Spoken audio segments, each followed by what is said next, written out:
So thou, O son of man, I have set thee a watchman unto the house of Israel. Therefore, thou shalt hear the word of my mouth, and warn them from me. Have no fellowship with the unfruitful works of darkness, but rather expose them. Coming to you from an undisclosed location in Middle Tennessee and examining current events from a biblical perspective, this is Bible News Radio with your hosts, Randall and Stacy Harp.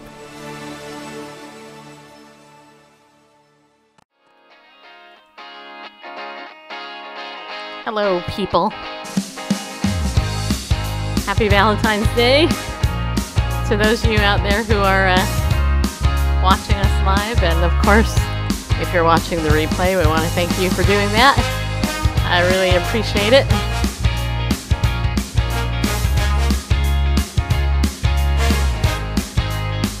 Hello, Melanie. Hi, Mia.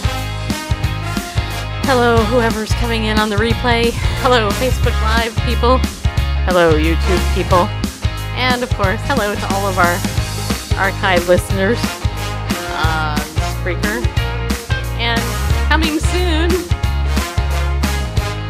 we may be available on a bigger platform than this. Hello, Diane and Leon. Want to welcome you to the show. Of course, I have to thank my my Valentine, Bareface, for giving me this cute little bouquet of flowers. It's actually not, it's a plant. It's a tulip plant. Is that cute or what? 3 little tulips. And you know what? This is actually my favorite flower. He got me a plant that was my favorite flower. I know, isn't that sweet? He told me he got it at Food Lion. That's funny, isn't it? So Randall, thank you for producing the show. And if there's anybody else there that needs somebody to produce a show like this, Capitol Hill Media can do it. How's that? You can hear me better? Capitol Hill Media produces this show. Yeah, you can turn down the music a little bit. Oh, that's a good idea, huh? So there we go, people. Stacy's in control of the volume. What we're going to do on this episode of Bible News Radio is we're actually going to play you an interview that I did with the author of the book Wonder, which was literally published 6 years ago this very day, Valentine's Day. So we're going to play that interview. We're also going to share with you the actual history of Valentine's Day. It's not what most people think. Valentine's Day isn't about sex, people. That's what everybody thinks it's about, but it's not, just so you know. And we're going to talk about some news, right? We had some sad news come out of Florida today. We're going to touch on that a little bit and more. So thank you for coming into the show. And thank you guys already who shared it out. I really super duper appreciate it. So, you know, I'm going to start out by talking about how Valentine's Day is like one of these days of the year that either you love it or you hate it. And honestly, I know more people that hate it than love it. And I think it's because of all the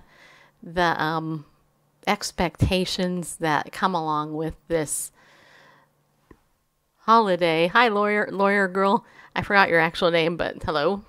I think it comes along with all these expectations that people have these expectations of what should be done on Valentine's Day, right? The ideal thing to do, blah, blah. Roxanne. Okay. Hi, Roxanne. You know, the ideal thing is, in the idealistic mind, this is what happens. And Cupid pierces your heart. And the next thing you know, there's hearts all over the place. But you know what? I have a completely different perspective of Valentine's Day.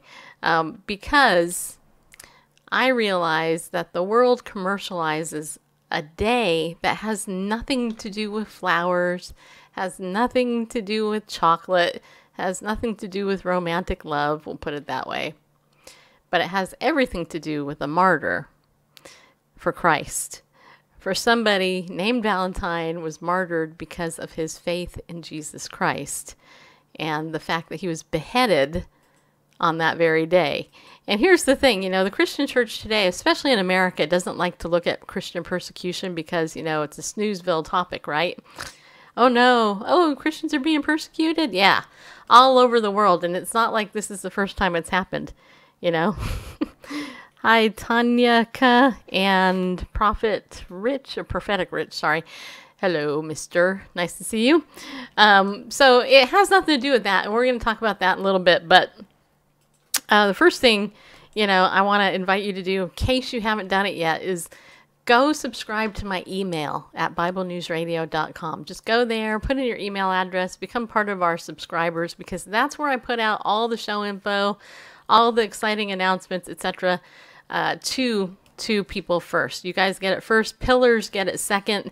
The pillars of the community you get in my Facebook group. Actually, pillars get stuff first too, but as far as getting announcements about the show, in fact, tomorrow night I have a good guest coming up on the show.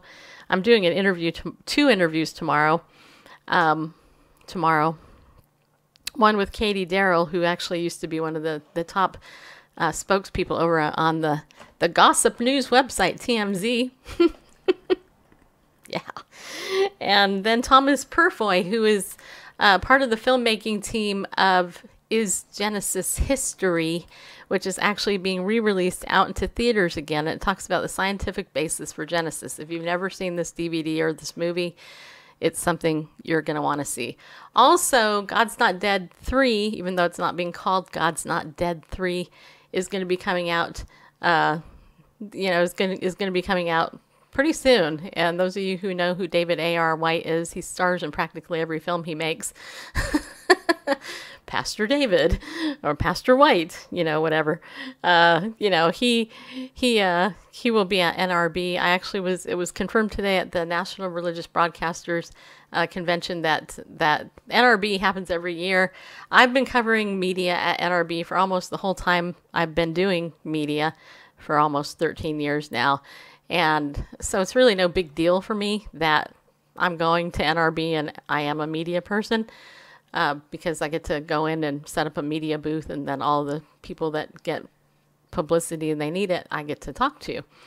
And it's like a flood of fun, but this is something you guys all got to know too. If you really like what we're doing, then please donate to the show, because it's going to cost Randall and I 3 days probably of travel, as well as, all the expenses and time away, pet care and all that stuff, so that we can go and get these interviews and play them for you, and do a lot of on-the-spot stuff too at NRB, because that's, it's part of my job, but we don't actually make a paycheck doing it unless you donate to us.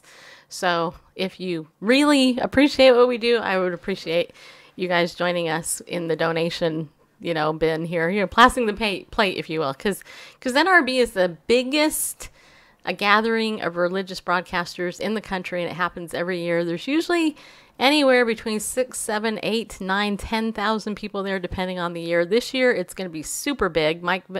Vice President Mike Pence is going to be at it, as well as a lot of the biggest names in Christian media are going to be there, and It's pretty cool. When I first started covering media, Christian media, I was actually under the banner of the Voice of the Martyrs, because I blogged with them. And so they gave me an opportunity. I got a free pass under VOM's name, but now Bible News Radio gets the name, and it's my name. And so it's super cool the way the Lord has opened that door for me and Randall and all that. So, like I said, if you like what we do there, and you really do like the variety of people that we bring in, consider donating and become a pillar of the community, because this stuff doesn't just happen. We plan it, we go, we do the work, and it's a lot harder on location than it is here at our home studio. So just thought I'd share that with you. Okay, all right. So yesterday we had the opportunity to talk to the author of the book Wonder. And if you go to any Walmart right now, or pretty much any big store that sells DVDs, you will actually see the DVD display of the movie Wonder. It just came out in Blu-ray yesterday, February 13th. And also I just had to say that R.J. Palacio is, she's the author of it. This book 6 years ago came out today. It's been a hit, and it was a very interesting interview. And what's interesting also to me is that I tweeted her after the interview. I thanked her for the interview, and what a pleasure it was to actually talk to her. She didn't acknowledge my tweet, but if you go to her Twitter account, you can see all the anti-Trump tweets and the pro-other stuff that I don't agree with tweets. So just keep that in mind as you hear the interview, because it's funny. No, it's actually a Blu-ray DVD, and I actually can't play it on my computer because my computer is too old. But anyway, so we're going to go ahead and play that right now, unless Randall would like to say a word first. You want to say hi to everybody? I suppose I could.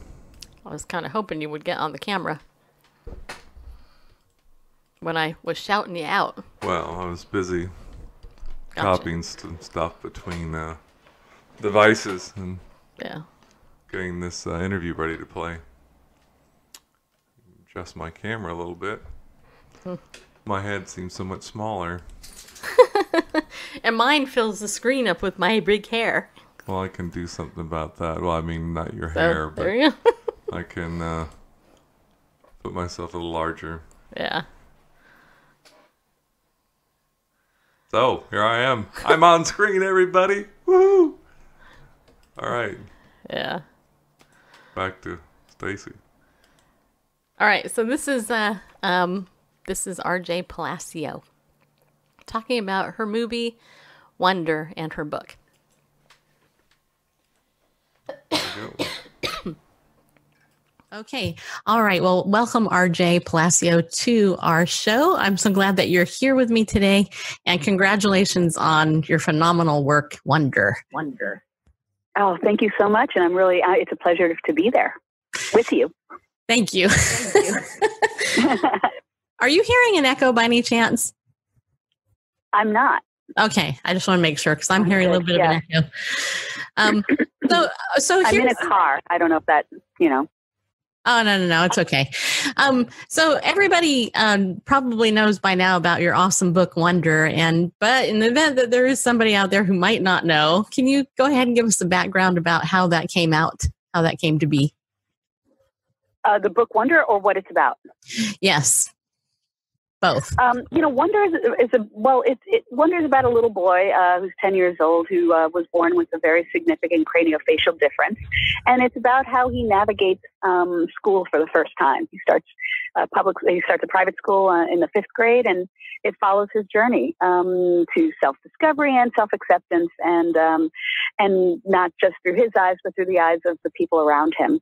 And I was inspired to write Wonder by a very brief encounter I had with a little girl who had a very significant craniofacial difference. And my son, who was only 3 at the time, he got a little frightened, and it just got me thinking about what it must be like to face a world every day that doesn't quite know how to face you back. Mm-hmm. And so I started writing just as a way of exploring the subject of differences and tolerance, and really how ultimately kindness is the one thing that can save us all. Just kindness brings tolerance, and tolerance is sort of the key to our future. That's right. I have to tell you something that happened literally after I found out about your book and the DVD, which we'll talk about in just a second. I was actually at Walmart one afternoon shopping, and there was a young boy that came up to me who had the same type of issue that your main character did in that book. And he was there with his grandfather. And at first, I honestly was taken back, because I was like, I didn't know. But because I had been familiar with your book and everything, and the Choose Kindness movement and all that, I stopped, and this young man came up. He gave me a big hug, and he wouldn't let go. He wouldn't let go. Actually, it was kind of uncomfortable at first.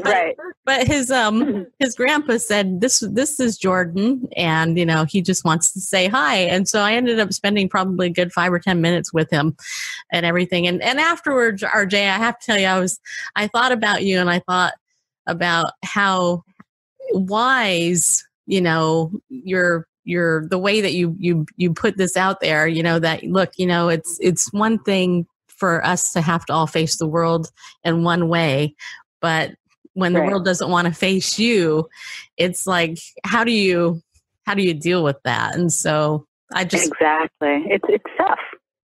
Yeah. And yet I appreciate your transparency in your own experience and having, how this was even birthed in you. And of course, your dedication in writing for 3 hours in the middle of the night also impresses me. So. Yeah. It was really just, I was writing originally just for my kids or my kids' friends. That was my audience, just how to explain this, because, for me, while Augie's difference is very, very apparent, and just like Jordan in your story, those are differences that we can, we understand and we see immediately. I think so many of us have differences that are much more subtle, and it's really about how to inspire people to be more tolerant, because, just like Augie, one might perceive, in today's society, just, being Muslim in an all white neighborhood, or, being gay in an all, it's differences are about perception. And so I think it's really just about acceptance, and love and kindness toward people who may be different, but who are human beings, and we're all in it together. So that's really what I was trying to write about.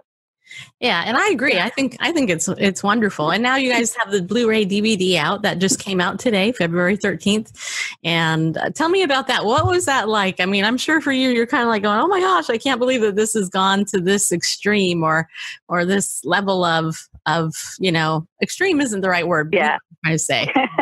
No, it is extreme, because it's like just having a movie made of your book is big enough. But then when you find out that Julia Roberts, who, let's face it, I mean, she's probably the biggest movie star in the world, is going to be in the movie. And you get this dream cast, Mandy Patinkin and Jacob Tremblay and Owen Wilson and Daveed Diggs, who we had just seen in Hamilton, and who's so phenomenal. So it's not just that it's a movie, it's like a big movie starring the biggest actors of our time. And so to me, it is sort of an extreme version of having a movie made of your book. It was just incredible. I mean, it was such a surreal experience, just being on set with all these people and watching it get made. And, I don't know anything about movies. I'm just, I'm a person from New York City who, I'm in book publishing, and that's sort of my world. So just to be on set was magical on every level. But to know that we were on set on a movie based on my book, that was even, the surreal is the only word I can use to describe it. Surreal. That's the word. See, you're a writer. Yeah. That's the word. Yeah. That's the word. And, I think it's amazing. And, God works in mysterious ways, doesn't he? And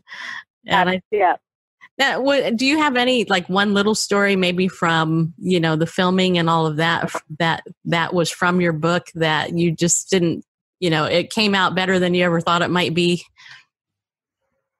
There were so many moments where, when a book gets turned into a movie, you know that there will be changes that are made, and some things will manage to not be in the movie that might have meant a lot to you. And so there are, as I watch the movie, there are moments that I'm like, oh, wow, that wasn't in there, or there are definitely differences.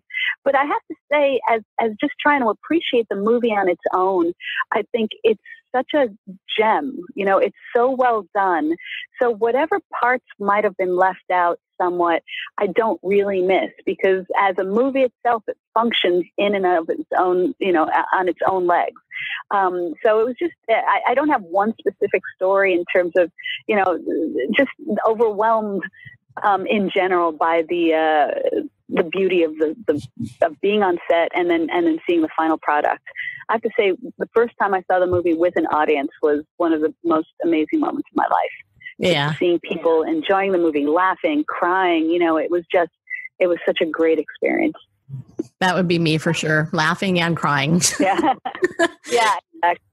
Well, tissues. Yeah, well, it's, I have to tell you, it's a total honor for me to talk to you. I totally respect your work. I actually interview a gazillion authors, and it's really neat to be able to talk to somebody whose heart is similar to mine. And just the fact that we need to be kind to one another. Yeah. I just now more than ever, it's about reaching across to neighbors and not buying into sort of the. We're there's so much vitriol and so much anger and hostility, and we're all people. And, I want to get back to that idea of breaking bread with our neighbors and bonding over sort of the very things that unite us as human beings. We love our children.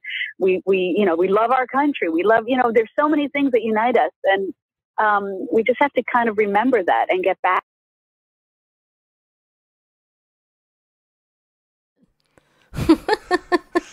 It just timed out.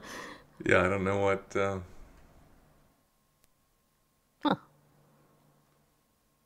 Well, it's a cliffhanger, people. Yeah, it's the bulk of it anyway. I don't know. Something happened to it. Don't worry, though. You didn't really miss much, just so you know. But I do think it's funny because I didn't really know anything about her as far as her political leanings or anything. But if you go to her Twitter account, R.J. Palacio on Twitter, she retweeted this tweet like 2 hours ago from Bu Williman, whoever that is, who wrote, "When will the GOP stop being owned by the NRA and finally do anything about gun control? Never. Their thoughts and prayers mean nothing. We must replace them all." So there you go. So she is a Democrat, clearly. And given the horrific events that just took place in Florida, we'll talk about that in just a second. It's interesting again that when something horrible happens because somebody with a wicked heart gets a gun in their hand and they decide to massacre people, the left side thinks that it's because of the gun. It has nothing to do with the gun. The Bible says the heart is deceitfully wicked above all else. Who can know it? And for the person who isn't regenerate, who doesn't have the Holy Spirit residing within them, they are blinded. They're walking in darkness. I mean, that's what the Bible teaches. That's the truth, and that's clearly what happened with this person, according to the Drudge Report right now. It's a horrible, horrible thing. It says here, Florida high school bloodbath, 17 dead, which is, this is Valentine's Day, so this obviously is going to go down as the Valentine's Day massacre, unfortunately. And it says here, 17 people were shot to death and several others wounded Wednesday at Marjorie Stoneman Douglas High School in Parkland, Florida, in a horrific episode of school violence that ended with the arrest of a former student. Panicked parents streamed to this affluent section of Northwest Broward County. As news helicopters broadcast the incident live, police officers crouched behind cars with guns drawn, and students congregated on streets, many crying, hugging, and calling friends and family. In a grainy Snapchat video from the school, a man yelled, "Oh my God," as the pop, pop, pop, pop of gunshots rang out and students screamed. Broward Sheriff Scott Israel said 17 people were killed, including both students and adults, with 2 shot outside the school, 1 in the street, 12 inside the school, and 2 dying from their wounds at the hospital. The suspect was identified as Nicholas Cruz, 19, who had been expelled from the school. He used an AR-15 rifle and had multiple magazines, the sheriff said. Investigators have begun analyzing Cruz's social media accounts, which the sheriff said contained material that was very, very disturbing. And I'll tell you a little bit about that in a minute. Trevor Hart, 16, who knew Cruz in Spanish class, said Cruz had a bunch of weapons because Cruz talked about shooting lizards, squirrels, and frogs. He said he thought he seemed a little off. Just so you know, anybody that tortures animals for fun is a little off.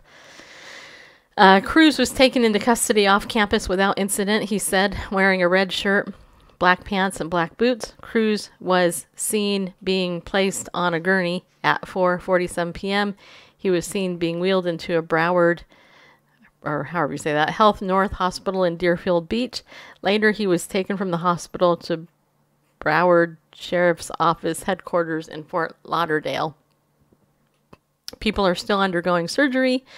Israel said, we just pray for this city, pray for this school, the parents, the folks that lost their lives. It's a horrific, horrific day. Now, my friend Janet Mefford, who hosts a radio show on regular radio, she actually tweeted out an article from the Geller report. Pam Geller, if you don't know who Pamela Geller is, she's actually a very good, outstanding blogger and journalist. She's actually friends with Robert Spencer, who we've had on from Jihad Watch. And she actually reports here about this incident. She wrote, graphic video, Islamic Antifa links of Florida mass shooter was CAIR follower. CAIR, C-A-I-R, stands for the Council for American Islamic Relations, in case you didn't know that. And he yelled, Allahu Akbar, and he was also using the hashtag BLM, which I believe stands for Black Lives Matter, but I'm not positive about that. But Pamela Geller writes, the mass murderer was immersed in Islamic and left-wing hate. Nicholas Cruz has been arrested after opening fire on Florida high school on Ash Wednesday, leaving as many as 17 dead and up to 50 injured. By the way, we will get to Ash Wednesday as well. According to a former math teacher of Cruz at the school, he had been previously identified as a security threat and had been informed last year that he wouldn't be allowed on campus with a backpack. Here are some screenshots from his social media pages anyway. He has Allahu Akbar, Islamic phrase. Anyway, he has that on there. Latino Muslims, Freedom for Gaza, Black Lives Matter. So that's what BLM does stand for. Refuse fascism. Adil Ahmed for president. Queer Pakistani Empowerment Network. Huh. Well, there's interesting. That's an interesting thing. Could he have also been gay? An Instagram page belonging to Cruz showed pictures of guns and knives. It has a whole bunch of stuff, including the middle finger being shown. And then it says here, just it gives another report from Fox News. So the bottom line is, here's what happens, right? R.J. Palacio, who we just played her interview, right? A Democrat, clearly, tweets out somebody bagging on the GOP, blaming the GOP for supporting the NRA, the National Rifle Association, which, by the way, I've had the president of that on here on my show because I believe in the Second Amendment, people. Just so you know, the right to bear arms is a God-given right that we were given here in America, because here's the truth. An unarmed population is a population that is controlled by dictators. And if you don't think that that's what they want to do here in America, you're wrong, because that's exactly what they want to do. Our government wants to unarm us. And you know what? I'm just going to say, if you don't like what I just said, you need to get informed, because it's true. Exactly what I said. If you go to China, if you go to North Korea, if you go to all these other countries that are headed either by dictators or they're under the thumb of Islam, what you're going to see is an unarmed people. If you unarmed, if you are disarmed or unarmed, Randall's like, disarmed. If you're disarmed, wait, hold on. If you're disarmed and you are at the mercy of your government for your food, then you are being controlled by your government. And this is what, okay, I'm just gonna rant just for 1 second here, because this pisses me off. And I don't use that word a lot, but this does piss me off, okay? She never says that. I really don't, because I don't like the word because it's gross. But what really does tick me off is this. What ticks me off is that when people say stuff like, well, you need to disarm people, get rid of guns, blah, blah, and all this other crap, you know, what the truth is we need to stop listening to these bozos who are saying this, because they're uneducated. Not only that, they're useful idiots, okay, to quote a book title from Ann Coulter, I think. The gun laws that are on the books are not enforced, right? So gun laws don't matter because they're not enforced. If they were actually enforced, it might matter a little bit, but they're not. And in the states where there's the most gun laws, there's more gun violence because you got evildoers going out and getting armed. They're getting guns from places that are illegal, and they shouldn't do it. And frankly, a lot of them are illegal aliens who are bringing it in. So, you know, this hooey about, well, the Republican, the GOP, the NRA, all this other crap, you know, they're at fault. That's bullshit if I ever heard it. I'm sorry, but it is. It's complete bull crap, okay? It's, yeah, that's what it is. And this is what... She's passionate about this. Okay, I am, because... You know, because I'm sick of... Okay, so this is one way the media goes. Instantly, they go and they attack Republicans, the GOP, and anybody who's sane that actually wants to carry a gun, right? Number two, they ignore the fact that this guy was a Muslim. Okay, let's just say it. His affiliations are all Islamic, according to his social media stuff, and he might also be gay, but of course we don't want to talk about that, because if he's gay and a Muslim, oh my gosh, you can't say anything negative because Muslims are peaceful, and gay people are always perfect in everything that they do. They got the perfect hair and everything. I mean, it's bullshit, you know? I'm sorry, it just is, and frankly, it pisses me off because... That's that word again. Well, here's the thing. It does. It pisses me off because Christians get blamed for it. Conservatives get blamed for it. And we have no, it's not because of us. That's what I was going to say. I'm not going to say the F word, but I thought it because it's not our fault. But I'm sick and tired of us getting blamed for it. Here's the other thing the media is going to do. They call the gun card out, right? The NRA card. Next thing they're going to say is, well, you know, he was on antidepressants. He was depressed, blah, blah, blah. And maybe he was going off it. Maybe he was bipolar, blah, blah. You know, it's ridiculous. Because if that is the case, then you know what? Then I think what needs to be done is the whole psychopharmacological, that's a big word, psychopharmacology. The whole world of drugs needs to be like revamped then, because if everybody who goes crazy and has a gun and Islamic and gay decides they want to go shoot somebody because they're going off their meds, then they need to re-regulate the medication too, in my opinion. Because if this is what it does, then I don't know, the 17 people that are dead, I think they might agree with me on that, you know? I mean, and this is the typical BS that you hear from the left. And you know, and I don't know about you, but it ticks me off because it's every single time, there's either psychotropic meds attached, Islam attached, and in some cases, homosexuality attached to it. And then you have the left loony bin people crying out, no guns, no this, no that. No, what changes the culture is people who have a changed heart. And people who have a changed heart only get a heart of flesh when, you know, when it's been replaced, when their heart of stone has been replaced scripturally. So if you want to change America, you don't change America by shutting guns out and saying people can't have guns or whatever. You change America by giving people the gospel of Jesus Christ and telling them that Jesus can set them free and heal them of the broken heart that they have. Not by following Allahu Akbar or Muhammad or whatever the heck his name is or any of that. But by following Jesus, who is love, people. Bringing us back to Valentine's Day, the real history of Valentine's Day is that Valentine was an actual Christian martyr in Rome. You know, and you know, we like to fluff it all up. No, but nobody remembers him. You know, a couple of years ago when I was blogging over at persecutionblog.com, every year on Valentine's Day, I would write a post, and I want to read one of the posts that I wrote about this because you need to understand the history, and people don't, you know. Okay, so this is what I wrote. This week, as we celebrate Valentine's Day, a day Americans focus on love and romance, but most of those celebrating don't know that the man for whom this day is named was a Christian persecuted because of his Christian actions.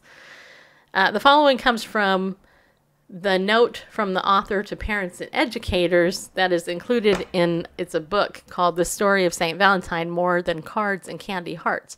It's actually a book for children. Valentine's Day is celebrated every year on February 14th. But why? Many buy cards and candied hearts and don't know there was a man named Valentine. Who was the man behind this holiday that has become known for Cupid, chocolate, roses, and love notes saying, "Be my Valentine"? Valentine, or Valentinus, as he was known, was a leader in the church and lived in the Roman Empire during the 3rd century. However, there are 3 Valentines who are noted as having lived in the late 3rd century during Emperor Claudius II's reign. One was a priest in Rome, another a bishop of Interroma, modern Italy, and the third is a martyr in a Roman province of Africa.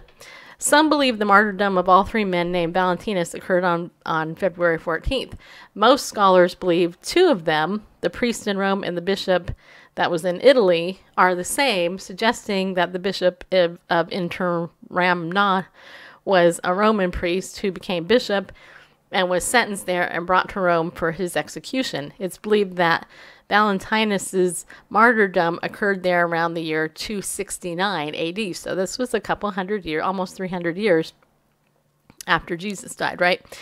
Even though some have questioned the existence of Valentinus, many would agree his life is a mystery. History proved his existence when archaeologists unearthed a Roman catacomb and an ancient church dedicated to him. He's mentioned in Jacobus de Voragines' Golden Legend, written about saints around the year 1260.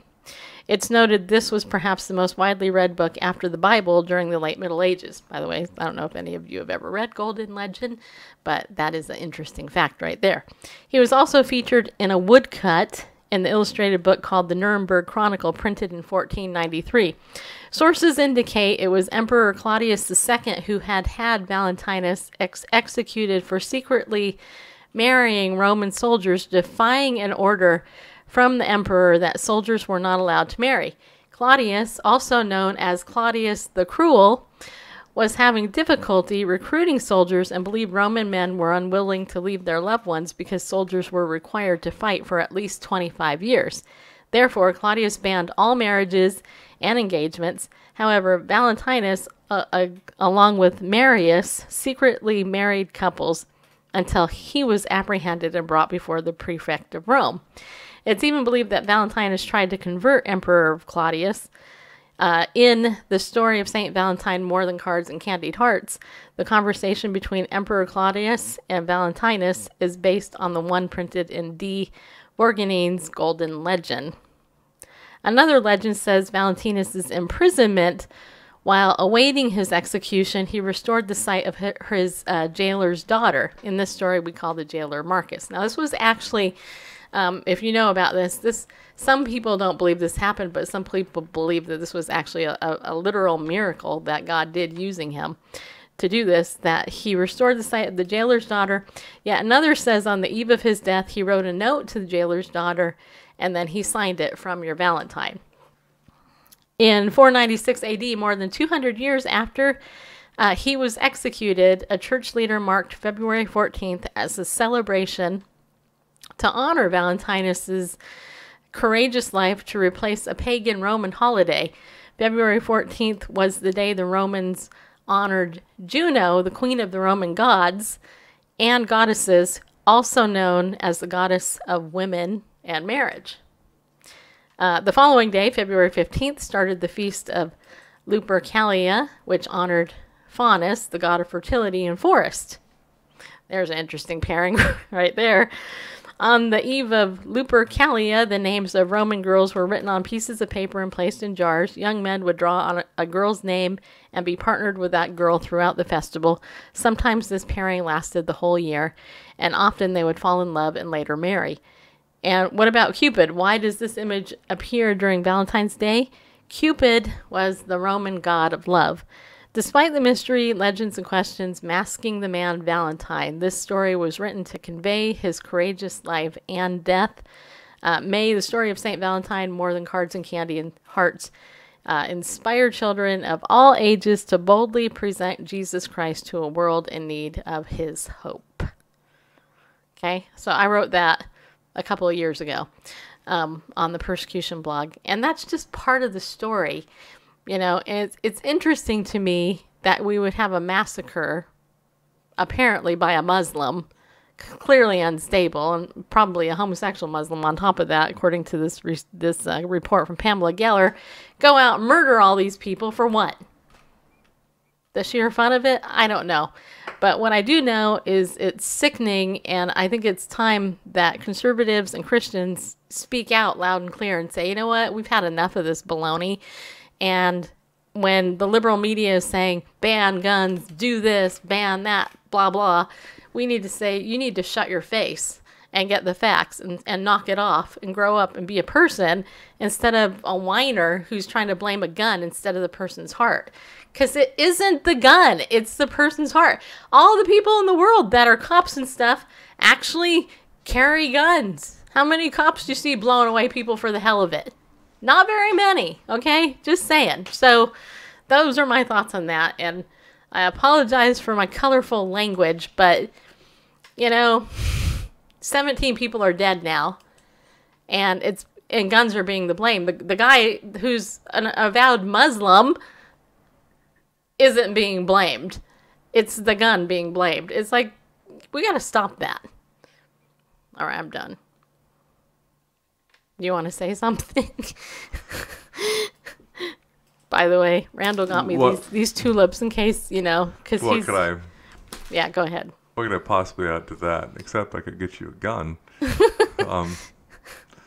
But anyway, no. I mean, you're absolutely right. You know, at the end of the day, it's just, you know, especially those, you know, those items that Pamela Geller is bringing in. You know, if they are true, and his social media seems to indicate his you know, associations and inclinations. I mean, why isn't that, you know, why isn't that the leading story? And we know why, because those are protected classes. Muslims are protected classes. You don't dare think about that. That's more out of fear. I mean, we get the whole Charlie Hebdo magazine and, you know, all the other stuff, you know, related to, you know, that's one group you don't tick off. And then, of course, if, you know, his, you know, talking about, you know, queer Palestinians, I mean, that's like a double protected class, because, you know, non-straights are, you know, enshrined, and, you know, it's just, you know, must have tolerance and great respect and celebration of a non-heterosexual, you know, non-gender conforming lifestyle.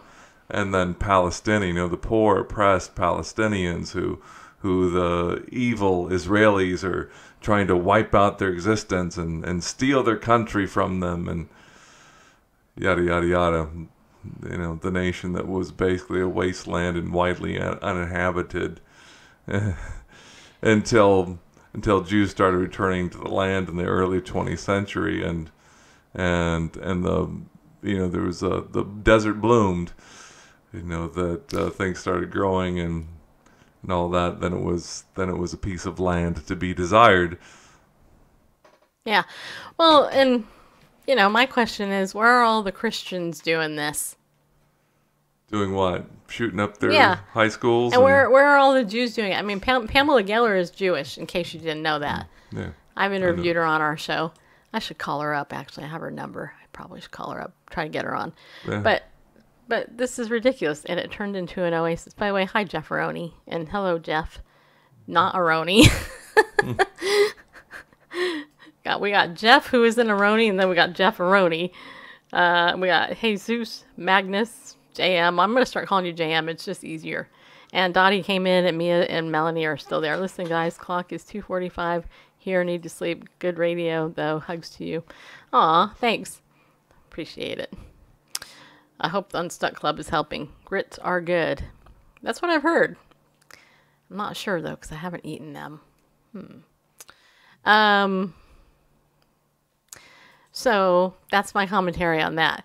I'm sure we're going to find out more, but the stupid liberal media, including Fox News, probably isn't going to report it correctly. I mean, Fox News, I'm beginning to get really ticked off at Fox News because Fox News, after the headline that I tweeted yesterday about them, about Joy Behar, what she technically said, but then they didn't cover the rest.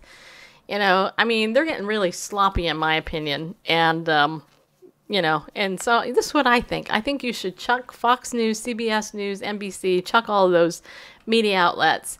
Go to people like WorldNet Daily, CNS News. I'm not even fond of the Christian Post, primarily because of all the pop-ups and ads. It makes it really horrible. Yeah, Randall got this little plant at Food Lion for me. But see that? It's my favorite. These are red tulips. Aren't they beautiful? They're my favorite. There are 3 of them, too. Red means love, too. Randall learned that. They actually smell good, too. You know why I like tulips? Just to change the subject. Tulips are my favorite flower. It's not a rose, just in case you didn't know that. Tulips are beautiful. They smell nice. And they actually are a strong flower. They're not a wimpy flower. There's some, like lilies. Lilies are wimpy flowers because they're all thin and blah, blah. And they, But the tulip, look at this. I mean, the tulip, this is a plant, technically. That is a stout, strong little green thingy there. And this is going to last longer than actual flowers. This is actually a plant. So, anyway. So, hopefully I'll be able to replant it and it will grow into a big, huge tulip garden until it gets too cold for that. But anyway, I should actually... Really? Your wife Roni loves... Oh, that's cool. See, tulips are everybody's favorite. So I should thank Ariel Ministries, a Messianic Jewish ministry that actually supports our show, sponsors our show. You guys, if you haven't gotten your free PDF this month, make sure you go over to our Twitter account, okay, and sign up for it. It's called, let's verify it. It's called The Modern State of Israel and Bible Prophecy. Free download there. I think it's about 16 pages of Dr. Arnold Fruchtenbaum's teaching on the topic of the modern state of Israel and Bible prophecy. So if you want to learn a little bit about Bible prophecy, download that. It's free. And also Camp Shoshana. If you're interested in that, go to ariel.org, ariel.org. Go there. You can download a pamphlet about that. And actually, if you're interested in that for real, you really should go there and check it out because it's the School of Messianic Jewish Studies. And honestly, Ariel Ministries, Dr. Arnold Fruchtenbaum, his teaching and others actually changed my life. I was a young believer. I was probably, I've known Marianne for 25 years, almost 26 years, actually. Now I feel old. I knew her when she was in her early mid-40s. Now she's in her 70s, I think. At 30 years. 25, yeah. Yeah, she's in her 70s. So, but when I was 25 years younger, that would have made me, how old am I? I'm almost 50. I was like in my early 20s. And I had been a Christian about 9 years before I was educated biblically about the Bible and the culture and how it was during Jesus's day. I'm telling you guys, it changes your life. In fact, honestly, if you really want to grow in your Christian faith, learn the Hebraic roots of your faith. And let me just say this. I know that I have some Jewish friends that watch our show.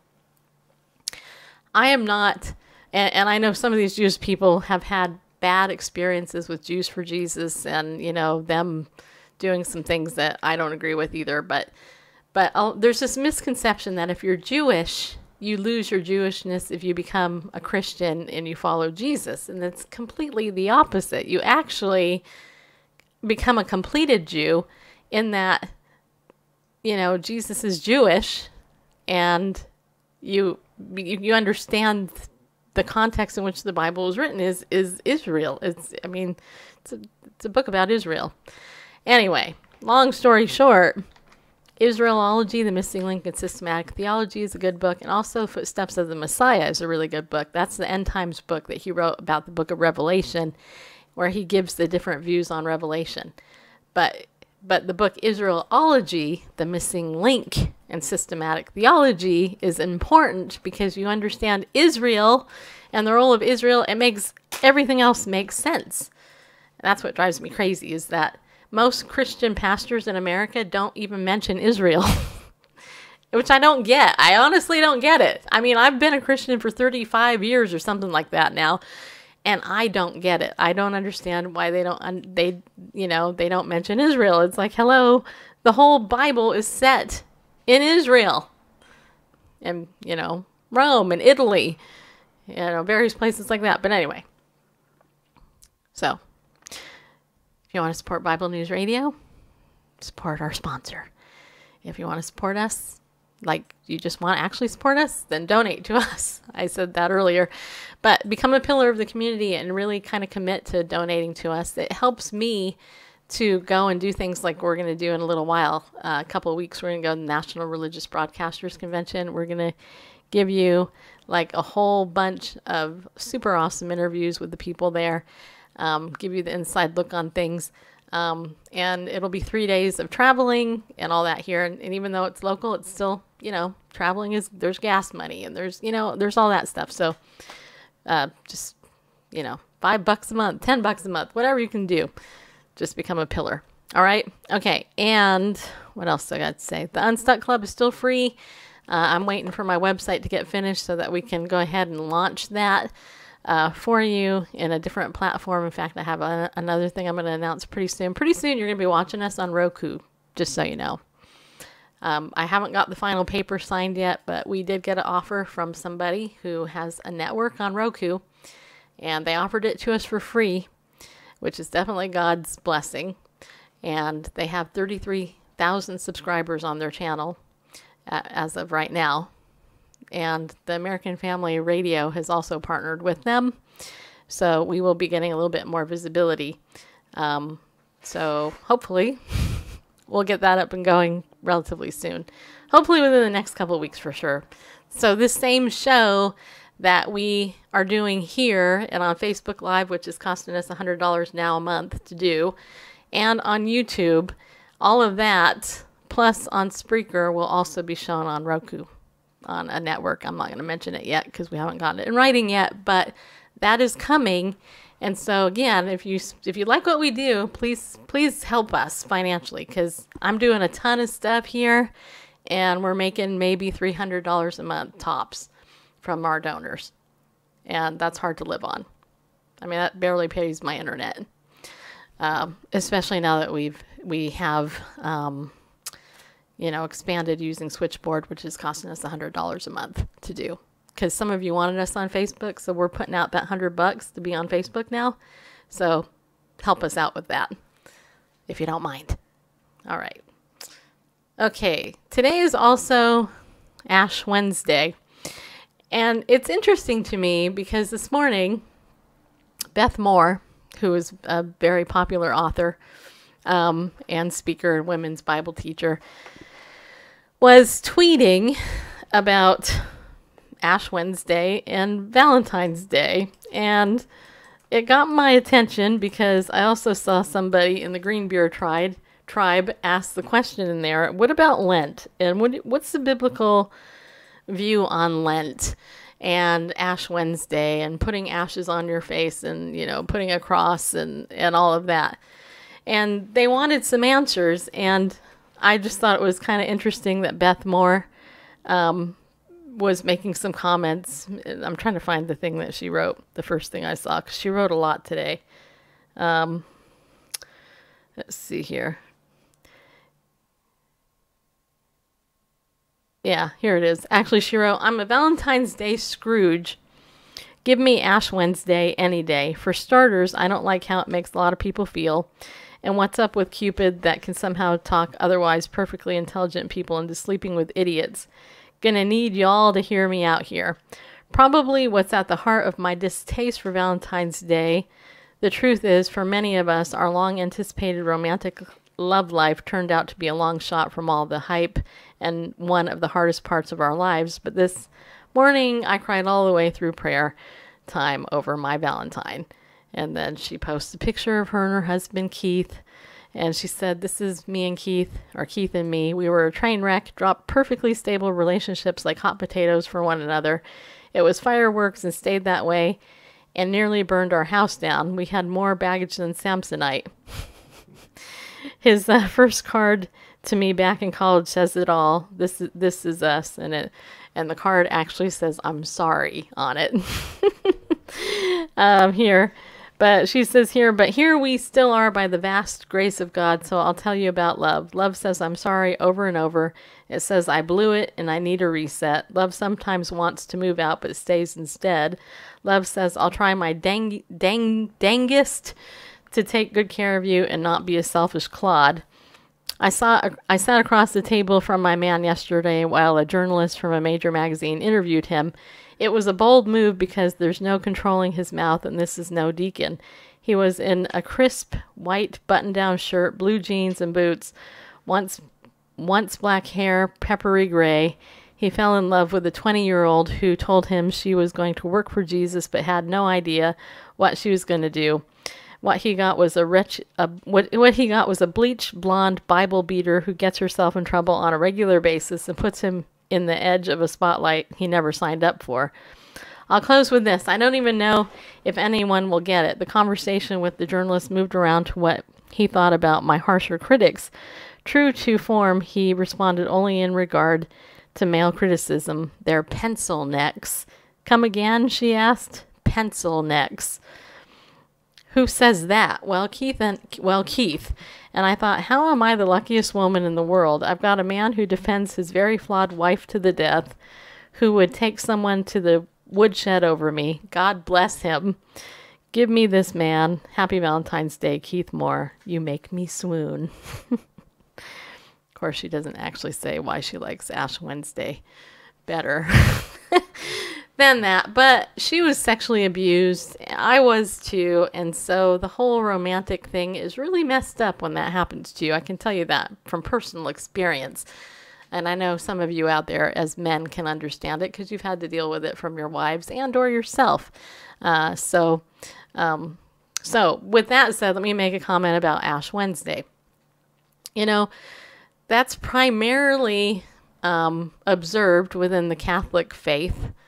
There might be some others in the more liturgical lines of religion, if you will, Christendom, that observe it, but there's nothing in the Bible about it, you know. And so if it makes a person feel closer to God by acting out this ritual, I personally don't have any problem with it.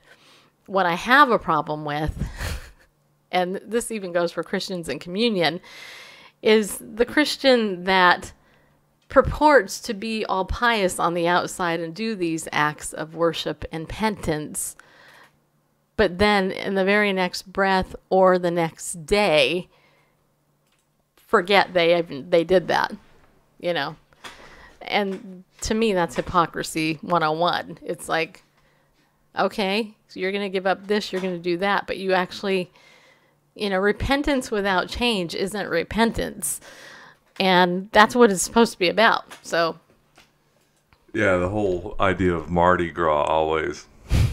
Yeah, right.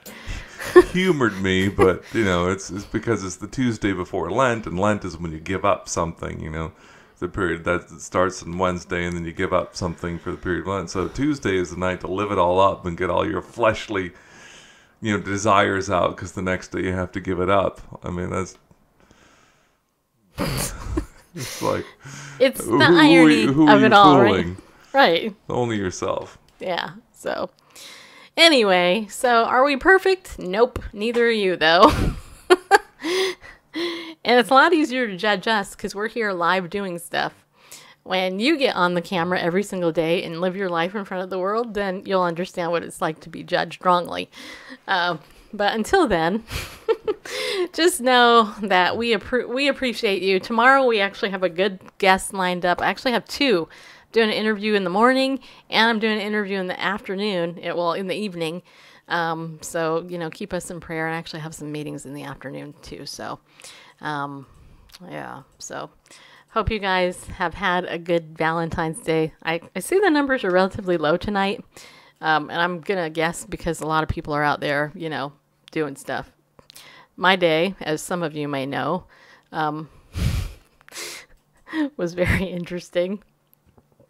I went and I played pickleball, and I'll end it with this. Went and played pickleball, played awesome, had a great time. It was wonderful. I came home, opened up my garage door. Little Mr. Grover, aka Grover, comes running out to me.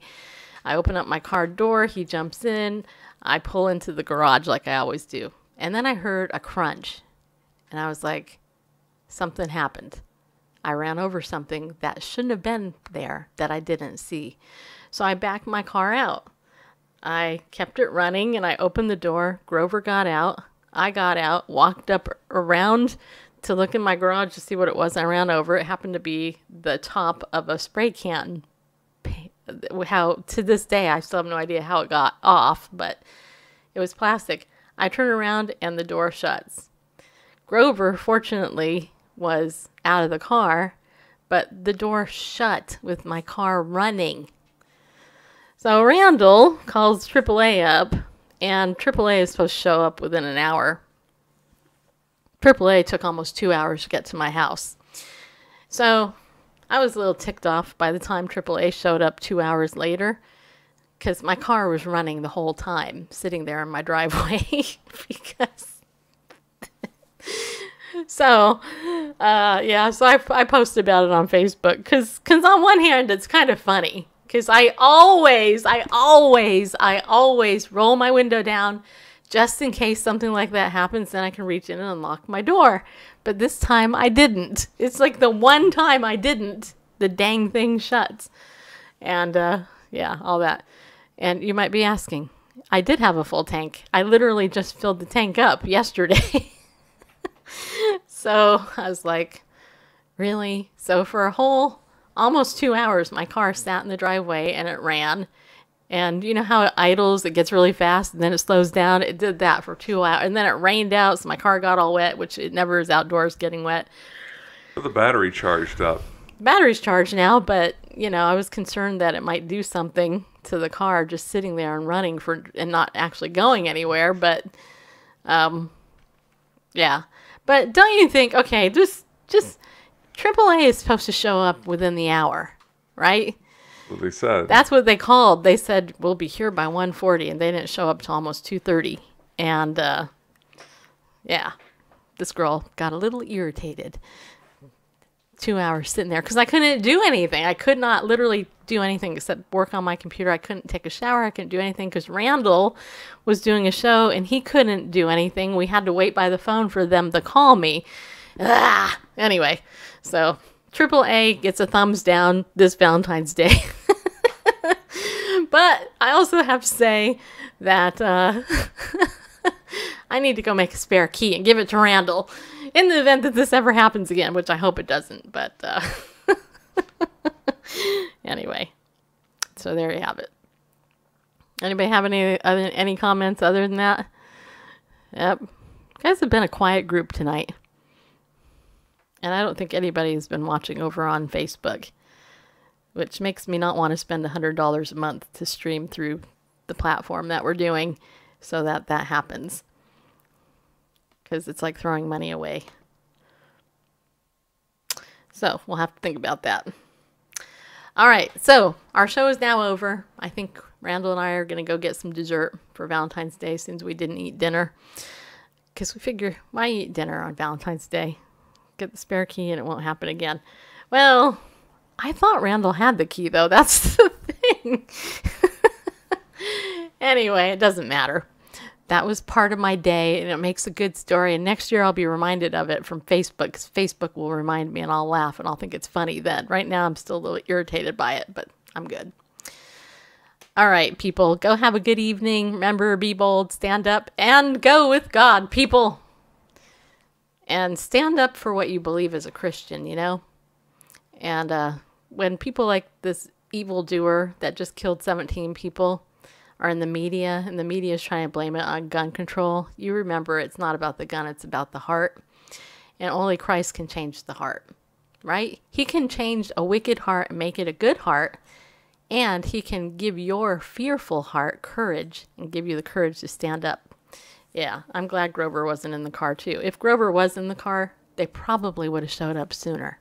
But like I wrote, I probably would have broke the window in order to get them out if I had to, because, you know, the heater, the air conditioner wasn't on, and, you know, it would have got hot in the car. So anyway, I'll talk to you tomorrow, and so see you later. Thanks for watching.